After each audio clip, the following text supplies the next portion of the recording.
What's up, what's up, what's up, you little motherfucker? It's your boy David. Y'all know who it is. Y'all know who I is. It's your boy. It's me. It's me. It's the O-double-D. The D-A-double-D, my bad. But anyway, welcome, Devon, to the penultimate edition of your stat videos, or my own stat videos to compare. And, I saw you came online. You are right, bro. You are not ready for this episode. You are not. And what I mean by that is that you're gonna be put in spots where you're not gonna know what to do. And it's gonna be very, very tough to do some stuff that you may or may not have to do. But that's gonna be all for episode 5 when you play it in about, an hour or so, maybe less. But anyway, I just wanted to go through real quick and give you my quick rundown of episode 4 stats. And I hope I don't make this as soon as you start streaming episode 5. As you said midnight, but it might be midnight for you in a few minutes. I don't know. Anyway, I'm gonna go through them real fast, and I'll make the video, I'll upload it, and I'll send it to you, and then that way I'm all caught up, and then I'll stream episode 5, and let that be it. But here it is, man. Pragmatism, compassion, selflessness, nurturing, and survivalism. Those we're kind of running into the same ones over and over again, but those are the ones that this episode wanted to talk about. I wanted to expose to you. And I was going to go to the thing where we're going to go through them separately, but if you look at the list, bro, again, so I guess this season is going to be the season of you and I doing the same thing over and over again, because this is the 3rd episode, man, that we've done everything the same. First it was episode 2, then, I'm sorry, episode 1, then 3, and now this one. So everything that you did, I did. Let's start off with, if you will, pragmatism. And funny enough, how that also applied to Sarah in the trailer park, it also applied to Larry in the meat locker in season 1. So there's trying to make connections. So both times, bro, we were pragmatic. We were practical. We didn't abide by the, it's a human life, and all human life is precious bullshit. She didn't want to leave. She was in a funk, or she was being depressed or whatever, which I say it like I don't care about that, like I'm flippant about that, but I really do have compassion for people who are depressed and whatnot, because that's a serious thing. But in that situation, bro, we don't have time for that kind of bullshit. If you don't want to survive, we're gonna have to leave you, because we want to live, we want to try to get out, we want to try to do anything we can to survive. So you and I were very pragmatic about the entire thing. About the fact how, well, she doesn't want to leave. Well, we can't make her. We can't drag her. We can't throw her. Like Jane said when she talked about dragging her sister, Jamie, across 4 states. They went onto the roof. Got to the point where Jamie said, she didn't want to go on. What was she supposed to do? She couldn't throw her. Couldn't convince her. So, how would you want? Left her there.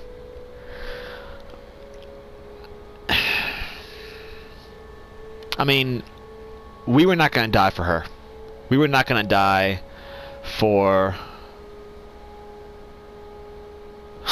What'd you just send me, Devon? I'm making a video for you. You send me a message. Well, alright, I'll read that after I'm done doing this. Yeah, I know. SJ is like, oh, God, he really irritates me, man. The way he plays. Yeah, fuck the CPU. Amen to that. Fuck the CPU. That's what you just said to me. But yeah, fuck the CPU. The AI in Resident Evil is fucking brain dead. But anyway, I digress. 59.4% of players left Sarah behind the trailer park. So that's majority. High majority. About a good 60% of players. That means 40% took her with, like, tried to convince her or whatever. But,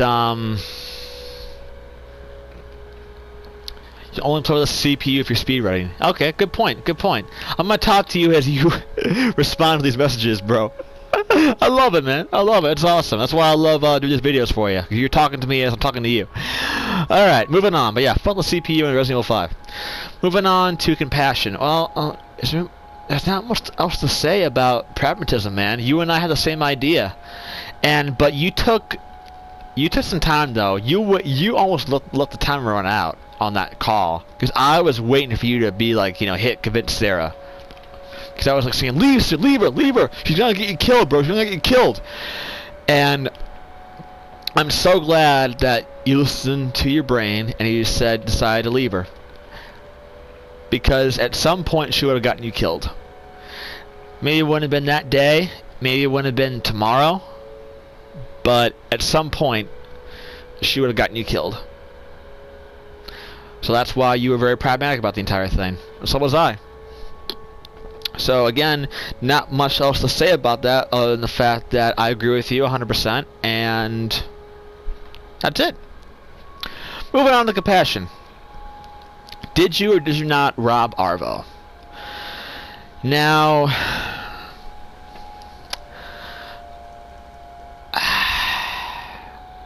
this one's a tough call. Because how do you know if he's lying? How do you know if he's telling the truth? How do you know if what he's saying is not one big smoke screen or whatever? We just don't know. So the thing about it is that do you go with your gut of this guy's lying and he just stole that medicine for some other group, and he's just saying it's for him and his sister because he doesn't want to get caught red-handed with it? Or you could take him at face value and think, okay, maybe he does have a sick sister, and maybe he got those pills and that medicine from somewhere else. But it's like, bro, how would you have walking around with a bag full of Oxycontin, heroin, or painkillers, or any kind of whatever he had in the bag? I'm assuming I saw Oxycontin. I don't think he had heroin in there because that's kind of illegal. Well, but then again, you never know. Hell, hospitals use fucking morphine for patients, so why not heroin? But why would he be walking around with that bag? And why was he trying to hide it? Because as I know you saw this, bro, he was trying to stuff it in the trash bin. And I called him out on that, and he was like, his answer was very flaky, and I didn't trust what he was saying. So what happened was, I was like, you know what? We got a baby on the way. We got two guys who were in bad shape. One of them's physically bruised up and battered because his ribs are broken, and the other guy is like totally not there, except when he has to be. They could all benefit from those pills and those painkillers. I didn't give a fuck about this one dude, Arvo. I didn't care, and no, it wasn't because of the fact he was Russian. It wasn't that wasn't the thing. Like, that's not. For me, man, that's not really a big topic. I don't care about the East versus West bullshit, or the Cold War or whatever. How the Russians used to be our non-friends but not enemies. It's like right now, bro. It's like right now with Russia attacking the Ukraine. We're not really Russia's friends, but we're not their enemy either. So Cold War part 2, pretty much. So 47.6% of players stole pills from Arvo, which means in contrast, fucking hell, I hate decimals, man. 52.4% didn't steal pills from Arvo. But I'll tell you a secret, bro. It doesn't matter if you steal from him or not. He still comes back and attacks you in the end. Shh, don't tell nobody. Don't tell nobody. But it doesn't matter, though. It doesn't matter if you steal or you don't steal. He still comes back and attacks you. It doesn't matter. So anyway, there's a little spoiler for that little part right there. Yeah. So not much to say about that one. We did the same thing. 47.6% of players, which means about a good 3% didn't steal from him. Which, whatever. It always seems to be like that. It's always like a small, minuscule, small number of difference in players of how far do you go? Do you steal? Do you not steal? Do you show compassion? Do you not show compassion? Are you pragmatic or you're not pragmatic? It's a whole slippery slope, man. And I love how the fact that you're lucky you're on my side now. You're at the part where you should have been a season ago, honestly. You're at the part where you should have been like, fuck everyone, but it's not part of my group. I don't trust you. The world is bad. The world has gone to shit. You can't trust anybody right now, just like you can't in real life. So, and if air quotes around it, if robbing someone, so to speak, can save you and your group, well, then all for it. All fucking for it. But that's just how I think. But, yeah, man. So, pragmatism and compassion, we're on the same side. Not much to say about that. I stole pills because I wanted Rebecca to have, not so bad of a childbirth, because I know how bad, well, I don't know, I shouldn't say that, but imagine being kicked in the balls 5 times, bro, and then imagine having that pain multiplied by 100. That's the amount of pain a woman goes through when she gives birth.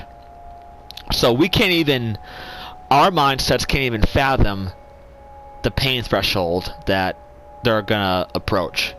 So I thought, okay, well, painkillers, if it's gonna make that process easier, because we have no doctors, we have no hospitals, we have no epidural or whatever they use to numb the pregnancy during. What's the second best case scenario? Painkillers and oxy. That's all there is.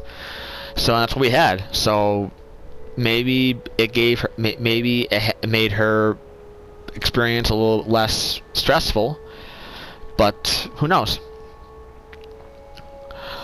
Moving on to selflessness. This one, half and half, man. At least in this version, anyway. Because if you don't go through, Bonnie tries to go through, but she gets grabbed by the walker, and her cheek gets not scratched, but like she gets like a black eye, or somewhat. So if you wanted to fuck Bonnie up a little bit, you just say, refuse to go through the booth window, and then Bonnie will do it herself, and then she won't get bit or scratched, or she won't die, but she'll get fucked up. So if you ever want to go back and cause Bonnie some trouble and pain, get to that part, or rewind to the part where you're at Parker's Run, the museum, and don't go through the booth window. Like, be selfish. I guess that's what they're referring it to. But yeah, be selfish, and she'll get fucked up a little bit. She won't die, but it's kind of funny. But there's that. There's definitely that, and not much to say about that one, because I think you're just going along with it because you're shorter than they are, and they were adults, so not a whole lot to say on that one, because it doesn't really hold a lot of weight. So I'm just gonna move on. We do the same thing. We decided to be like, hey, alright, I'll push me through, see what happens, and then we both got attacked, and then Wyke had to kick the door down and then take care of it, and then boom, boom, boom, boom, whatever. You can go back and watch my version. Sorry, I'm kind of wrapping this up because I know it's almost midnight, so you're about to start your episode soon. At least I think it is. It's 11 a.m. for me. I'm sorry, it's 11 p.m. for me, so it has to be midnight for you. So I'm gonna wrap this up in like 2 minutes here, okay? All right. So nurturing, holding the baby. Absolutely, man. I mean, I protected that baby. I made sure the baby was going to be born safe. I made sure it's going to be warm. I gathered all the supplies for the baby. I'm going to do my best to try to help it and try to protect it, because the dad's gone. The mom isn't doing that great right now. She just gave birth, and she's trying to, and she's just like, so that's gotta take a lot out of her. So that's why I was like, well, you know what? I'm gonna try my best to be nurturing and to be respectful to the baby. But it's just not necessarily much to say on that, because we do the same thing. So it's like I love it when we do the same thing, but when it comes to making stat videos for you, there's not much to say because you agree with me. You know, like you're already on that area or that playing field.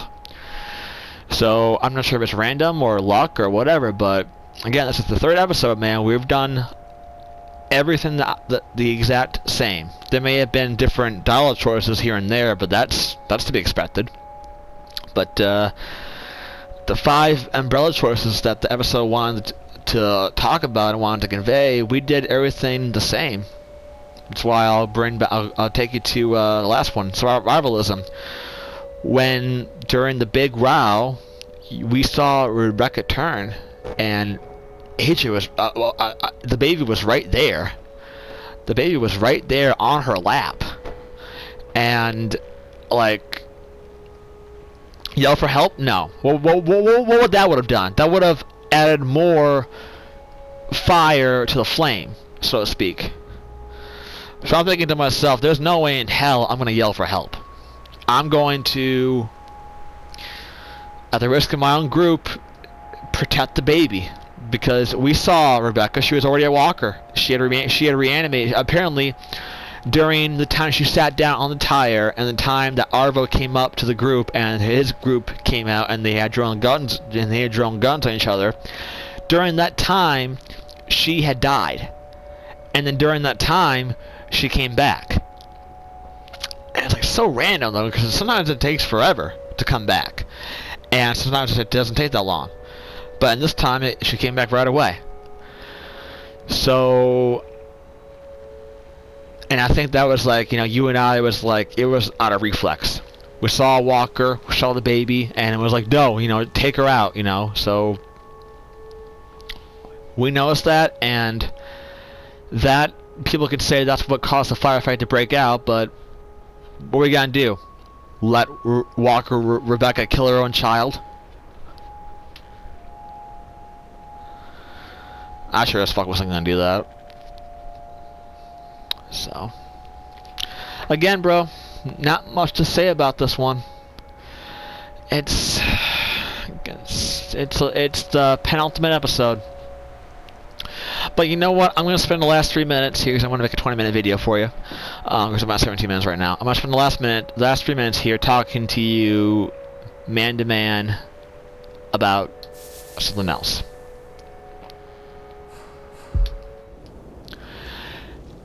Brother, this episode is going to break you. It's going to present something to you that it's going to be impossible for you to choose, but you're going to have to think about your own safety and think about what you believe is correct, because the game is going to try very hard to throw everything at you all at once, and it's not going to give you enough chance to think about what the correct way to go is. But I'm going to be there in there with you in the chat, okay? Now, I want you to listen to me the best you can, but ultimately you have to do what you think is correct. And what I mean by that is that at some point there's going to be a call you're going to have to make.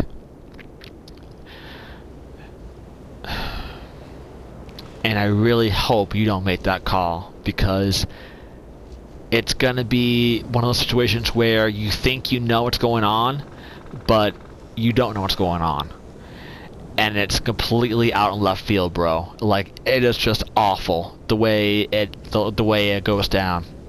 I don't want to spoil it for you, but like I said, man, multiple endings. That's all I'm gonna say. And if you and I get the same ending, I'll be very. Not only will I be impressed and surprised and shocked, I'll be very happy. Because in my mind, the ending that I got is the only canon ending.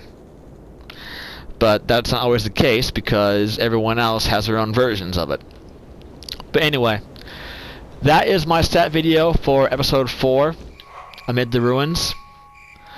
I'm gonna get off here, upload the video, and then get ready to watch you play episode 5, no going back. And then afterward, I'm going to play it myself, and I'm going to do a stat video for that one. And then I'll wait for you to get a new frontier, and then we'll pick it up from there. Alright? Alright, my dude. Hope you enjoy this little short video. I'm gonna upload it right now, and I'm gonna hit you up on your stream. Peace.